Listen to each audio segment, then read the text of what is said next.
2, 1, 2. Est-ce que ça va? Bien.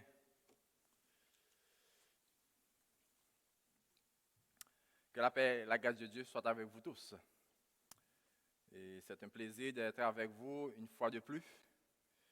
Et il n'y a pas beaucoup de gens à l'église. On retourne pratiquement à la case de départ.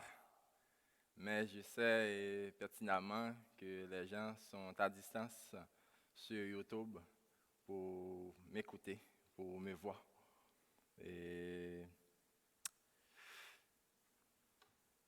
aujourd'hui, la prédication sera dans Philippiens 4, les versets 6 et 7. Philippiens 4,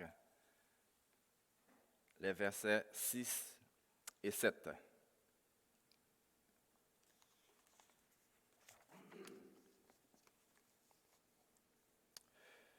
Ne vous inquiétez de rien, mais en toute chose, faites connaître vos besoins à Dieu par des prières et des supplications avec des actions de grâce.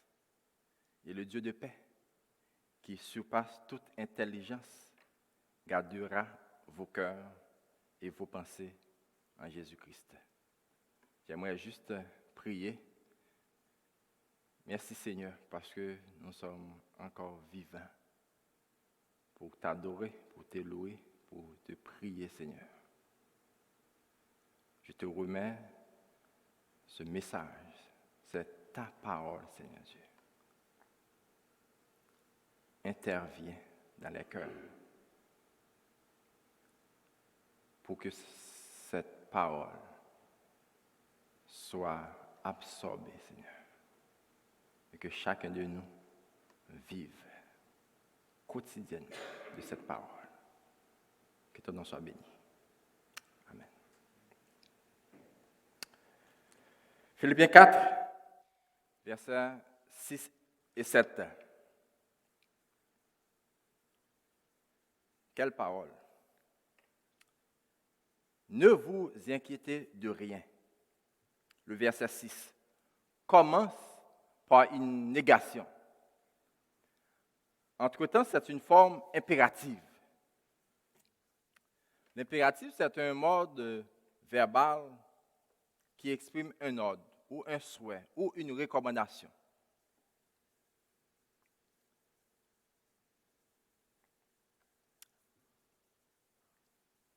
Et l'inquiétude fait beaucoup de tort à nous-mêmes quand on se laisse succomber par l'inquiétude. Mais il y a une provision par rapport à cela.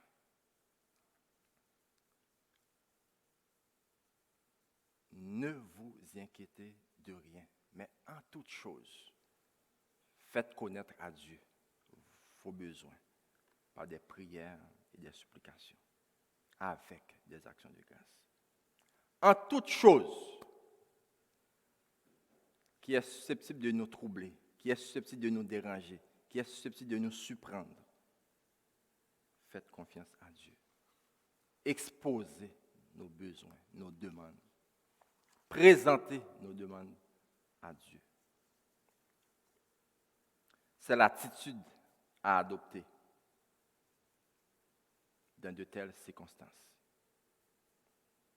C'est ce que Dieu attend de nous.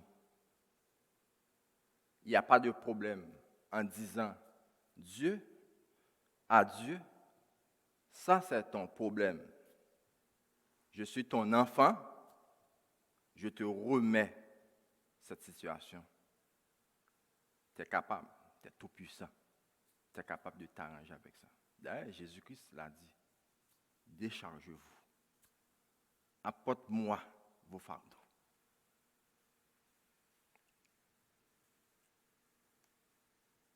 Vous pouvez dire, je te les remets, charge-toi de ces besoins, et comme résultat premier, nous aurons la paix de Dieu. Je m'en viens. C'est pourquoi le titre du message, il est avantageux de présenter nos besoins à Dieu. Il est avantageux pour nous de présenter nos besoins à Dieu. J'ai 2 questions que j'aimerais répondre par rapport à ces 2 versets. La première question, comment exposer nos besoins à Dieu? On pourrait dire tout simplement par des prières, par des prières et par des prières. Parce que le verset 6 dit, présentez vos besoins à Dieu par des prières, des supplications avec des actions de grâce. Mais pour la prédication, je vais développer les prières, les supplications et les actions de grâce. Puis la deuxième question, qui est répondue dans le verset 7, quel est le premier résultat, le premier fruit de nos prières, qui va être la paix? Comment faire connaître nos besoins à Dieu? Par des prières. Philippiens 4, verset 6. J'aimerais établir quelques principes de base que Jésus lui-même nous a mentionnés. Quand nous allons entrer dans la prière, il faut adresser à notre Dieu, il faut nous adresser à notre Dieu comme étant un papa, comme étant notre Père céleste, notre Père qui est aux cieux. Gardons à l'esprit, ce n'est pas un papa lointain. Il y a des personnes qui font des expériences mauvaises avec un mauvais père. Plus large avec un mauvais parent. Ce n'est plus la référence pour nous. C'est un père aimant. C'est un père qui se soucie de ses enfants. C'est un père qui nous attend pour prendre soin de nous. C'est un père plein de grâce. C'est un père plein de miséricorde. Et nous sommes au centre de son intérêt. C'est un père qui nous dit, amène-moi-en les problèmes, les besoins, je peux les régler.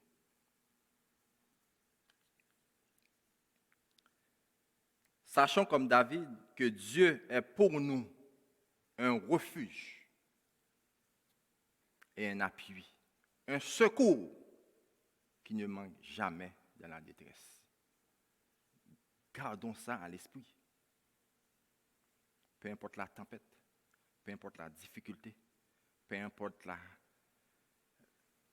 le virus qui s'appelle coronavirus ou autre, il est là pour nous. D'ailleurs, si on est vivant aujourd'hui, c'est grâce à lui. Nous pouvons être sans crainte quand la terre est bouleversée, quand les montagnes chancellent au cœur des mers. Psaume de David, psaume 46, verset 2. Je crois qu'une prière, en établissant la base, une prière de confession est nécessaire en introduction à la prière, car nous nous adressons à un Dieu saint. Faisons-le de manière sincère.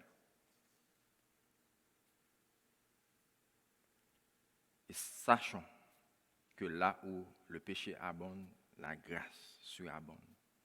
Et si on a un sentiment de culpabilité, il faut encore prier pour que Dieu nous enlève ce sentiment.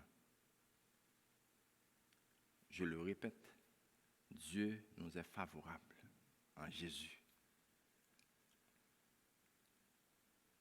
Un autre principe de base, c'est l'action de grâce, qui est une toile de fond de la prière. Notre Dieu est digne d'être remercié pour ses bienfaits dans le passé, dans le présent et dans le futur.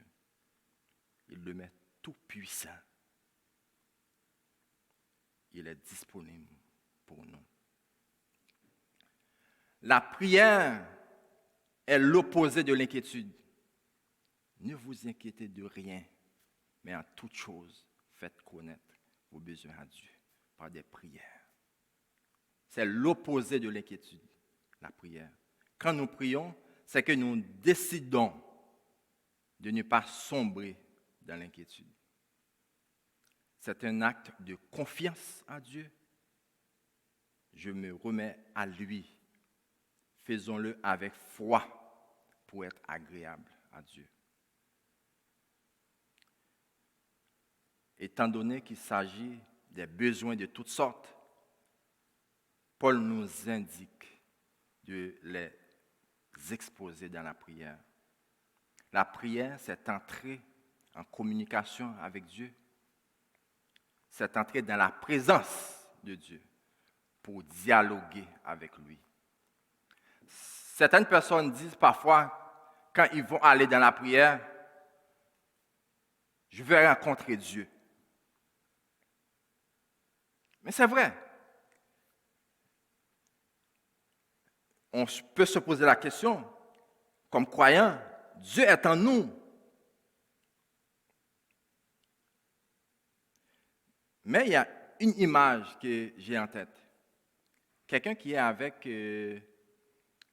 sa femme au salon. Et puis il aimerait lui parler. Il dit, j'aimerais te parler. J'aimerais te rencontrer. Mais il est là.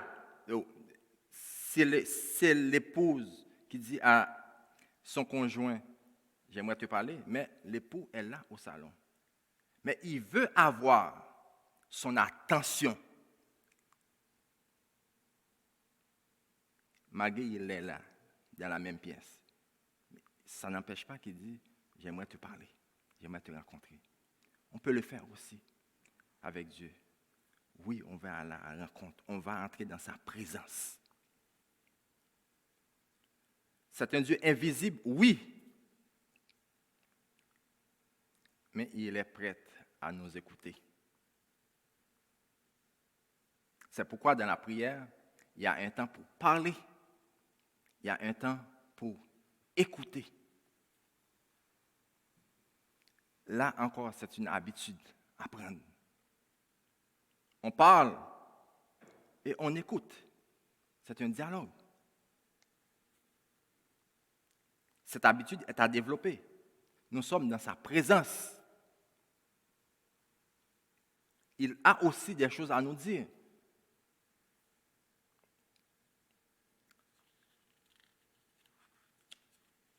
La Bible nous dit dans l'épître de Jacques, nous demandons et nous ne recevons pas parce que nous demandons mal.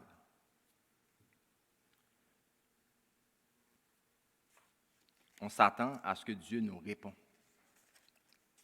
Il nous invite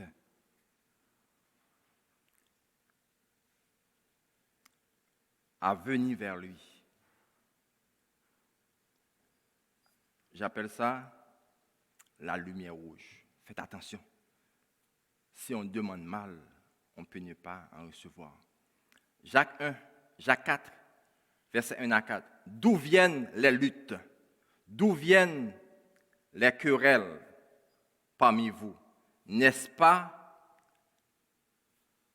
de vos passions qui combattent dans vos membres? Vous convoitez et vous ne possédez pas. Vous êtes meurtriers et envieux et vous ne pouvez pas obtenir.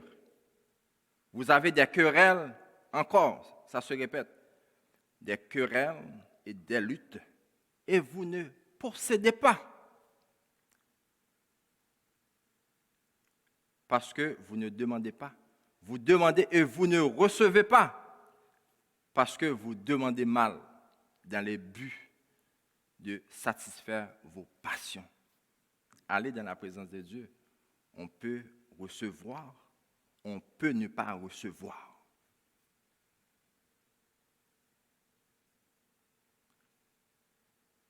Si c'est pour nos passions, nos pensées fixes, que le Saint-Esprit ne peut pas détacher,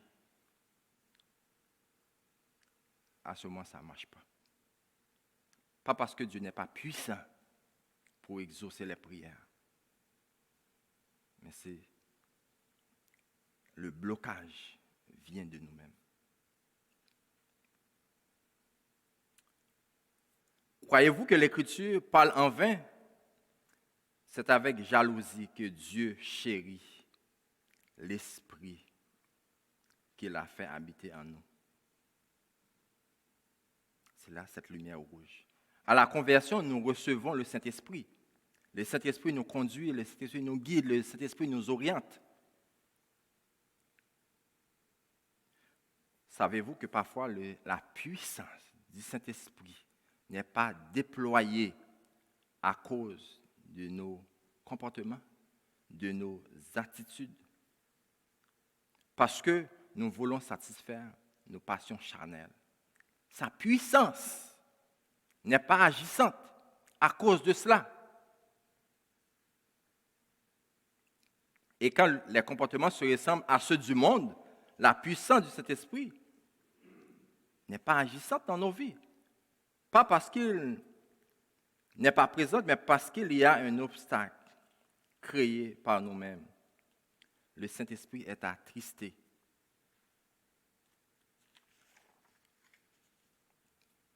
Nous avons un Dieu, un Papa tout-puissant, sur qui nous pouvons compter. C'est un Papa qui veut et qui peut satisfaire nos besoins. Approchons vers lui avec assurance. Parce qu'on s'approche devant le trône de la grâce afin de tenir miséricorde et de trouver grâce pour être secouru dans nos besoins. Hébreux 4, verset 16. Pour être secouru dans nos besoins. Encore le besoin est là. On est dans un contexte de besoin aujourd'hui. Parce que Dieu s'intéresse à nous donner des choses, à répondre à nos prières quand nous sommes dans le besoin. Comme chrétiens, Dieu nous voit à travers Jésus-Christ.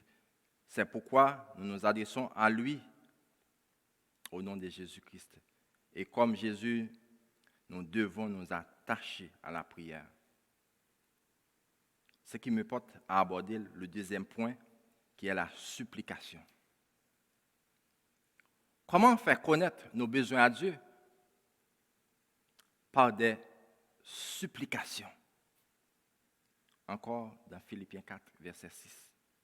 La supplication. Il s'agit encore de prière, mais c'est une prière instante. On prie Dieu, on supplie Dieu. Il y a certains auteurs qui parlent de prière urgente. C'est pressant. Oui, mais ça peut ne pas être urgent aussi. Mais, comme on dit ici, on ne lâche pas la patate. On continue. Ça ne dérange pas Dieu. Il y a des exemples que je vais citer tantôt. Les notions de confiance, de foi, d'assurance reviennent encore dans cette prière, dans ce type de prière. Je m'approche avec confiance, avec foi, avec assurance devant mon Papa céleste. Vous avez un besoin? Présentez-le à Dieu. Il est le seul à pouvoir satisfaire ce besoin. Vous devez vous accrocher à lui. Il faut faire une différence entre multiplier de vaines paroles et de prier avec instance. Multiplier de vaines paroles, la personne se centre sur lui-même. La personne n'a pas une bonne disposition de cœur. La personne compte sur ses mérites. La personne veut se faire voir. Là, on est dans des vaines paroles. Mais la supplication,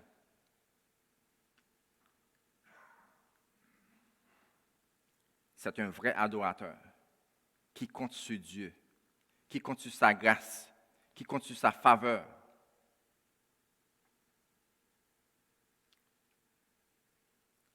C'est un vrai adorateur qui sait que sa délivrance dépend de Dieu et de Dieu seul. Son secours dépend de Dieu et de Dieu seul. Et il vient dans la présence de Dieu avec humilité. L'exemple de Anne, mère de Samuel. Elle se lamentait dans le temple pendant des heures. Même Élie croyait qu'elle était ivre. Non, elle n'était pas ivre. Elle se lamentait devant Dieu pour un besoin. Elle avait besoin d'un enfant. Mais en quittant le temple, elle avait déjà une réponse. Et c'est ce qui est intéressant dans ces deux passages. Et le verset 7 va nous l'indiquer tantôt. Pas parce qu'elle était sortie enceinte, mais elle avait déjà la paix. Elle avait déjà une tranquillité. Juste par la prière. Si on prend par exemple David, dans combien de psaumes que David a imploré Dieu? Je prends un psaume, psaume 86, verset 6. On pourrait même lire tous les débuts à partir du verset 1, mais je vais juste considérer psaume 86, verset 6. Éternel, prête l'oreille à ma prière, sois attentif à la voix de mes supplications. Il n'y a aucun problème. On supplie Dieu, on lui demande. Je vais prendre un autre exemple. Élie. Élie a fermé le ciel pour que la pluie ne tombe pas. Quand il aimerait que la pluie recommence à tomber, Élie a prié des heures et des heures. C'était pour le même sujet, pour que la pluie puisse recommencer à tomber.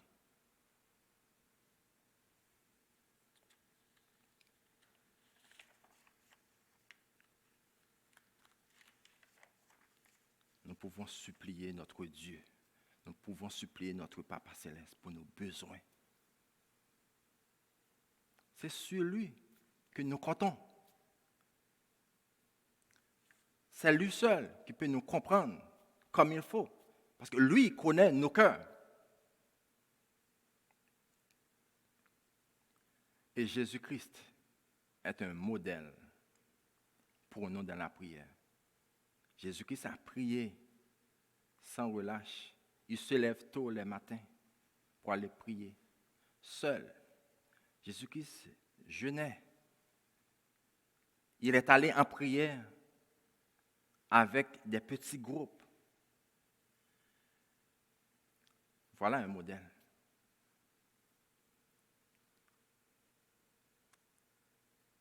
C'était un homme de prière. C'est un modèle à suivre. Autre point, action de grâce. Comment faire connaître nos besoins? Par des prières et des supplications, avec des actions de grâce. C'est aussi un type de prière qui est recommandé quand nous exposons nos besoins à Dieu. En fait, c'est une toile de fond de la prière. L'action de grâce, c'est une prière de reconnaissance, de remerciement, de gratitude à Dieu.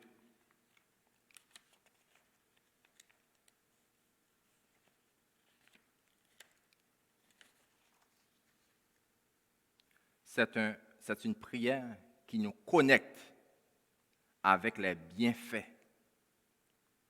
de Dieu dans le passé envers nous. Ce qui renforce notre confiance, notre foi et notre assurance dans la prière du présent, à l'attente d'un résultat futur. Se rappelant que Dieu est fidèle. cela nous rassure pour l'exaucement, peut-être immédiat ou futur de nos prières. C'est pourquoi il est fondamental de faire cette prière, de présenter des actions de grâce à Dieu. Et Dieu est jaloux. La gloire lui revient. Dieu, dans des circonstances, peut utiliser n'importe qui pour l'exaucement de notre prière. Il peut utiliser n'importe quelle situation. C'est pourquoi la parole dit toutes choses concourent au bien de ceux qui aiment Dieu. Mais c'est Dieu qui contrôle toutes ces choses-là, mais en notre faveur. Une bonne nouvelle est que la présentation ou l'exposition de nos besoins à Dieu produit un résultat immédiat. C'est la paix de Dieu. C'est le verset 7. Le premier résultat, ou le premier fruit de nos prières. Verset 7, Philippiens 4, verset 7. Et la paix de Dieu, qui surpasse toute intelligence, gardera vos cœurs et vos pensées en Jésus-Christ.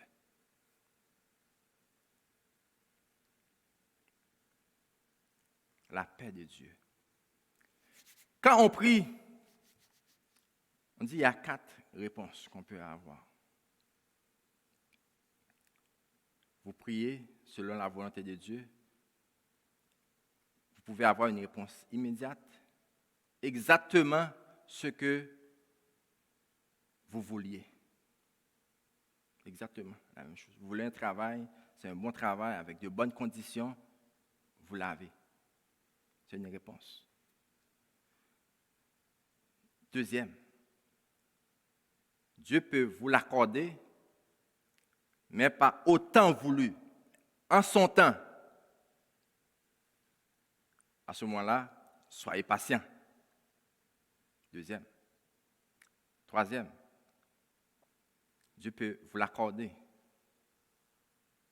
mais pas de la même manière que vous vouliez. À sa manière, parce que c'est de cette façon-là, ça va être bon pour vous. Troisième. Quatrième, il peut dire non. L'exemple classique de la Bible, c'est Paul. Il a prié 3 fois pour que Dieu enlève les charges. Dieu ne l'a pas enlevé. Mais quand Dieu dit non, il ne nous lâche pas pour aller les épaules tombées, la tête baissée, déçu. Non, ce n'est pas comme ça que Dieu fonctionne. Je reprends l'exemple classique de Paul. Il dit, ma grâce te suffit. Avoir la force, avoir le courage de continuer à faire votre travail avec la tête haute. Je vais continuer à manifester ma faveur envers vous. Lâchez pas. Je ne vais pas développer ces 4 réponses-là. Parce que dans le contexte, ce n'est pas ça. Dans le contexte, on prie. Puis le premier fruit immédiat, c'est la paix de Dieu. Je rentre dans ma chambre, je prie pour des besoins, je prie parce que j'ai un problème, je prie parce que je suis dans une circonstance difficile, je prie parce que ça ne va pas. La paix de Dieu me donne sa paix. Peut-être une petite différence avec la paix. Quand on fait la paix avec Dieu, la paix de Dieu. On fait la paix avec Dieu à la conversion. Je ne suis plus ennemi de Dieu. Je fais la paix avec lui. Je suis dans son camp, je suis son ami. Mais là, on parle de la paix de Dieu qui est en nous. C'est le premier fruit de la prière.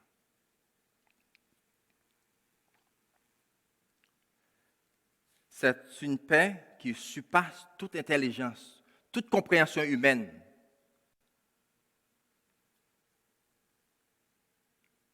Toute intelligence. Aujourd'hui, on parle d'intelligence artificielle qui dépasse tout ça, cette paix-là. Et cette paix garde nos cœurs. Cette paix surnaturelle garde nos cœurs. Ça nous donne une tranquillité d'esprit et de pensée. Cette paix nous enveloppe. Cette paix nous donne un repos. Et le verbe garder, dans ce contexte-là, c'est comme une garde militaire. Il est en avant. Il nous protège. Cette paix-là. Je n'ai pas besoin d'avoir peur. Comme quand on a des problèmes, quand on est dans une situation difficile, c'est facile à ce que nos pensées nous conduisent dans une mauvaise direction. Cette paix-là nous garde. Il y a une version qui parle que la paix de Dieu qui surpasse toute intelligence gardera vos cœurs et vos pensées sous la protection de Jésus-Christ.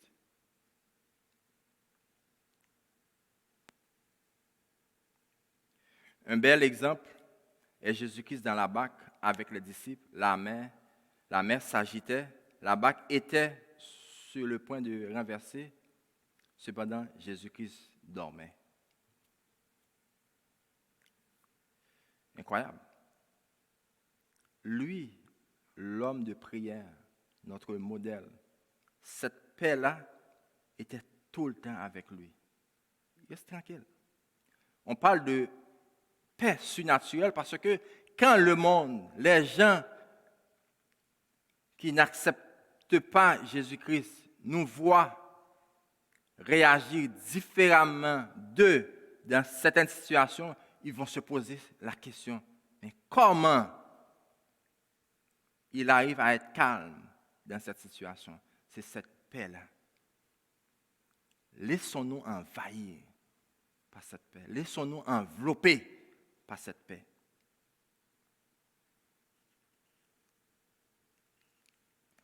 Vous pouvez ne pas voir quand cette pandémie va être éradiquée, mais elle va finir par éradiquer au nom de Jésus. Entre-temps, nous respectons les consignes de la santé publique.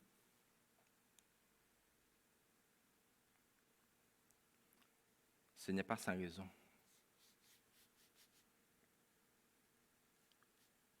qu'il est mentionné que cette paix surpasse toute intelligence. C'est incompréhensible pour les gens qui ne croient pas. Cette paix nous permet de fixer les yeux sur Dieu. Cette paix nous permet de comprendre que seule une intervention divine peut nous permettre de s'en sortir. Cette paix permet d'avoir un meilleur discernement quand les besoins ne sont pas encore comblés. Ce n'est pas encore comblé, mais on avait quand même cette paix. Il est facile que nos pensées grossissent les problèmes et même dramatisent les situations. Cette paix-là va nous mettre en sécurité.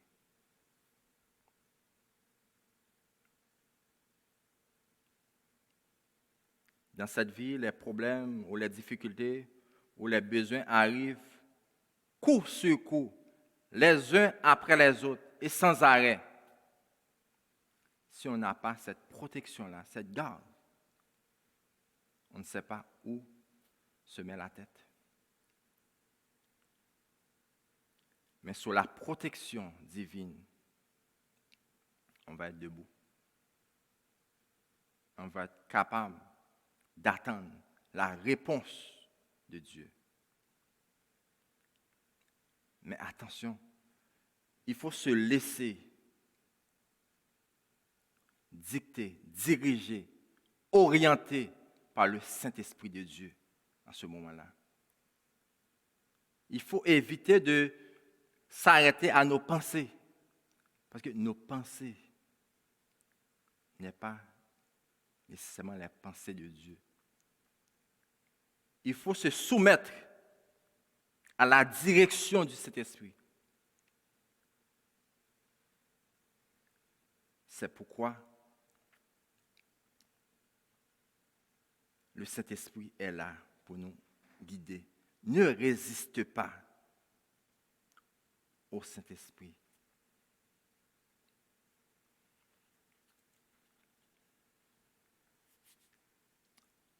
Dans un langage militaire, encore, quand quelqu'un veut couvrir quelqu'un, il va prendre le risque, et puis l'autre personne qui veut protéger est en arrière. C'est exactement ça. La couverture. Jésus-Christ nous couvre. Il faut accepter cette couverture-là, cette dépendance-là. Tout ceci démontre la bonté de Dieu envers nous. Dieu a tout pourvu pour ses enfants. Faisons-lui confiance. Demeurons en lui et il demeurera en nous. Quand on a cette paix, cela ne veut pas dire qu'on doit être passif. Mais non, au contraire, sois attentif au Saint-Esprit, sois prompt à obéir dans la confiance d'une réponse future. Écoute attentivement la voix du Saint-Esprit dans nos cœurs. Restons en silence pour attendre les signaux du Saint-Esprit et recevoir la paix de Dieu. Pour ceux qui ne connaissent pas encore Dieu, la première étape, c'est de faire la paix avec ce Dieu-là, en remettant nos péchés à Dieu, au nom de Jésus-Christ, en lui demandant d'intervenir dans notre vie, de nous transformer. Ainsi, vous pouvez vivre cette paix.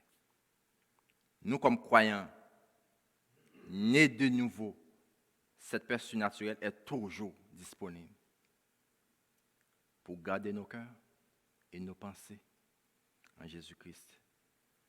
Que Dieu vous bénisse abondamment. J'aimerais juste demander aux musiciens peut-être un instant de prière, un court moment de prière, peut-être 2 minutes. Ça ne vous dérange pas. Ceux qui sont à la maison, peut-être prendre 2 minutes de prière. Parce que nos besoins, on les expose par des prières, par des supplications et actions de grâce. Et puis ce sont des éléments qui s'imbriquent. On prie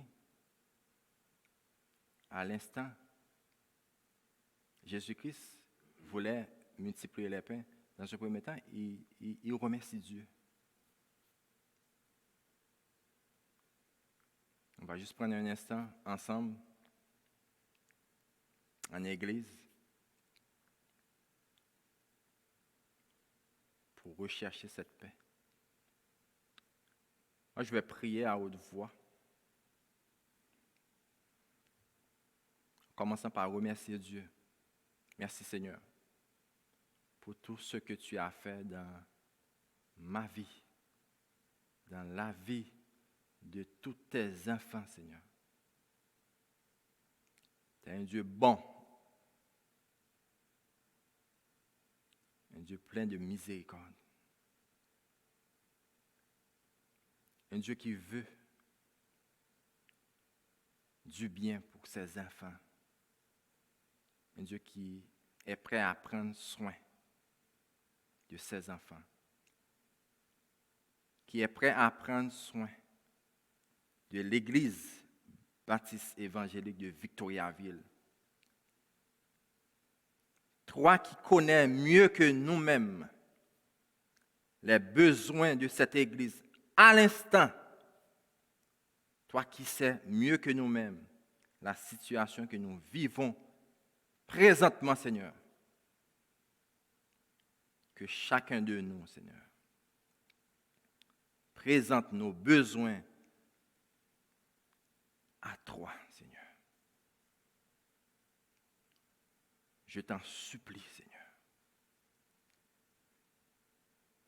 Que cette paix, que ta paix, Seigneur, repose, garde les cœurs, garde les pensées de tes enfants, Seigneur, sous la protection de Jésus-Christ.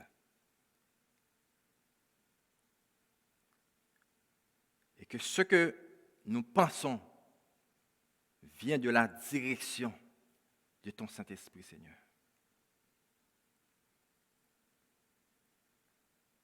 Que nous n'ayons pas de pensée arrêtée, Seigneur, qui vient de nous-mêmes, mais transforme nos pensées, transforme nos attitudes, transforme nos comportements, Seigneur.